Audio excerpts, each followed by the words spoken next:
2026 বিধানসভা নির্বাচনের আগে জাহাঙ্গীর খানের নেতৃত্বে আজকে ফলতা বিধানসভায় নৈনান মোড় থেকে ফতেপুর ফুটবল মাঠ পর্যন্ত 10,000 বাইকের বিশাল মিছিল, আর সেই মিছিলের নেতৃত্ব দিয়েছেন জাহাঙ্গীর খান নিজে।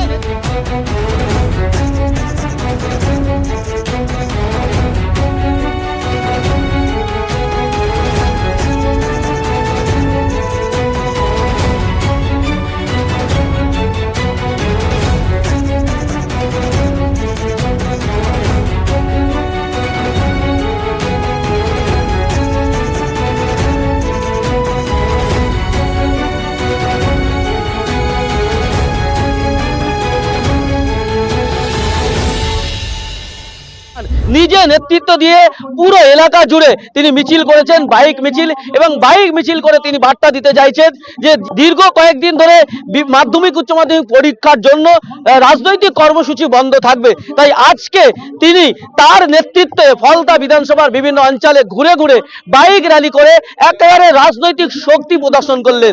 বিরোধীদেরকে যেমন জানাচ্ছেন যে আমাদের একেবারে শক্তিশালীভাবে আমরা তৈরি হচ্ছি, তার পাশাপাশি তার দলীয় কর্মীদের চাঙ্গা রাখতেই এই বাইক মিছিল বলে তিনি জানাচ্ছেন। কি বলেছেন তিনি, আর সেই বাইক মিছিলের চিত্র দেখাবো আপনাদের। এই যে আমরা দেখছি যে হঠাৎ করে ফলতায় আপনি যে বাইক র্যালি করলেন, এটা কি 2026 বিধানসভা নির্বাচনের আগে শক্তি প্রদর্শন করলেন? দেখুন, পশ্চিমবাংলার 294টা বিধানসভার মধ্যে ফলতা বিধানসভা একটা ব্যতিক্রম বিধানসভা, একটা স্যাম্পেল। বিগত 2024-এ ফলতা বিধানসভায় প্রথম স্থান অধিকার করেছে রেজাল্টের দিক দিয়ে, লিডের দিক থেকে। তাই ফলতা বিধানসভা যখন প্রথম স্থান অধিকার করেছে, তাই এই স্যাম্পেল থেকে আমরা একটা করে আমরা সংগ্রহণকে মজুত করার জন্য একটা করে একটা কর্মসূচি নিই। এটাও আমরা আজকের বাইক র্যালি করে ফলতা বিধানসভায় 10,000 বাইক র্যালি করে আমরা ফলতা বিধানসভা থেকেই 2026-এর লক্ষ্যে আমরা সংগ্রহণ মজুত করার জন্য সেই বার্তাটা দিলাম। আজকের র্যালি হয়েছে কলাতলা অঞ্চল নৈনান মোড় থেকে ফতেপুর অঞ্চল ফুটবল মাঠ পর্যন্ত আমাদের এই বাইক র্যালিটা হয়েছে, প্রায় 15 কিলোমিটার রাস্তা জুড়ে। আপনি বললেন 2024-এ ব্যাপক ভোটের লিড দিয়েছিল ফলতা বিধানসভা, সেখানে তখন বলেছিল শুভেন্দু অধিকারী যে জাহাঙ্গীরের বাইক বাহিনী ভোট লুট করেছে, আজকে তাই সেই বাইক বাহিনী দেখালেন নাকি? আঙুর ফল টক গল্প আমরা শুনেছি, তো তাহলে উনি করে দেখাক না, উনিও বাইক বাহিনী বার করে দেখাক যে কিভাবে ভোটটা করাতে হয়। কম চেষ্টা করছে, মুখ থেকে রক্ত উঠে আসতেছে, তারপরেও চেষ্টা করে কিছু হচ্ছে না। তাই অনেকে অনেক কথা বলবে, আমি সেই দিকে যাচ্ছি না। যে জিতেগা ও সেকেন্ড দেখায়। র্যালির কারণ তো বললাম একটু আগেই, সেবাশ্রয় একটু কর্মসূচি ছিল 28শে জানুয়ারি পর্যন্ত, তারপরে 2 তারিখ থেকে মাধ্যমিক পরীক্ষা, 12 তারিখ পর্যন্ত হবে, আবার 12 তারিখ থেকে উচ্চ মাধ্যমিক পরীক্ষা। তার মাঝখানে আমরা কর্মসূচি করার কোনো গ্যাপ পাচ্ছিলাম না। তাই 28 থেকে সেবাশ্রয় একটু শেষ হওয়ার পরেই 2 দিনে আমরা প্রিপারেশন নিয়েই 1 ফেব্রুয়ারিতে আমরা এই বাইক র্যালি শুরু করে দিলাম 2026-এর লক্ষ্যে।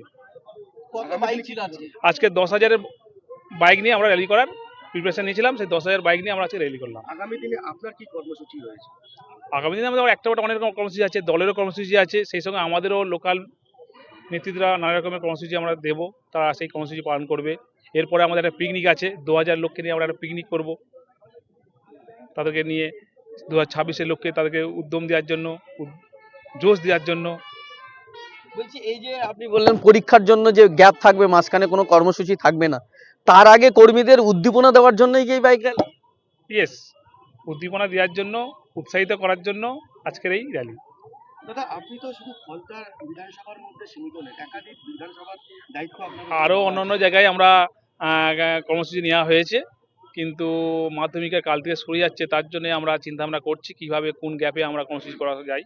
আমরা প্রত্যেকটা বিধানসভায় এইভাবে কর্মসূচি আমাদের নেতৃত্ব, আমাদের প্রিয় নেতা অভিষেক ব্যানার্জি মহাশয় এবং আমাদের প্রিয় নেত্রী মমতা ব্যানার্জি মহাশয় একটা কর্মসূচি দিচ্ছেন, আমরা নিশ্চয়ই কর্মসূচি পালন করব। সেই সঙ্গে আমরাও আমাদের লোকাল বিধানসভায় কোন জায়গায় কোন গ্যাপে কোন কর্মসূচি করলে ভালো হয় সেই দিকটাও আমরা নিজেরাই থেকে লক্ষ্য রাখছি। জানুয়ারির 2 তারিখে অভিষেক বন্দ্যোপাধ্যায় বারুইপুরের সভা থেকে দক্ষিণ 24 পরগনার 31টাই টার্গেট দিয়েছিল, সেটা নিয়ে আপনারা কতটা প্রস্তুতি নিচ্ছেন?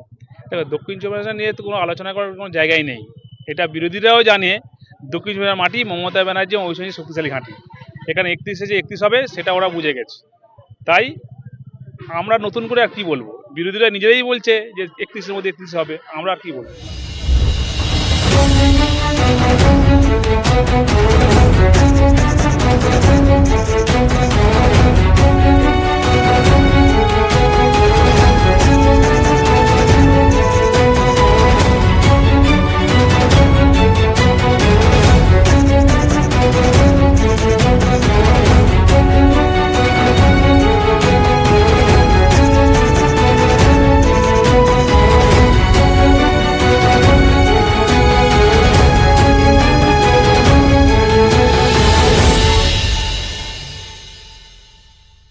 আমরা কোনো কর্পোরেট সংস্থা বা রাজনৈতিক দলের অর্থে পরিচালিত নই। স্বাধীন, নির্ভীক ও সত্যনিষ্ঠা সাংবাদিকতা চালিয়ে যেতে আপনাদের এই সাপোর্ট আমাদের একমাত্র শক্তি। আপনার যদি মনে হয় জিআই সত্য তুলে ধরছে, মানুষের কথা বলছে, প্রশ্ন তুলছে, তাহলে আপনার সামর্থ্য অনুযায়ী আর্থিক সহযোগিতা করে আমাদের পাশে থাকুন।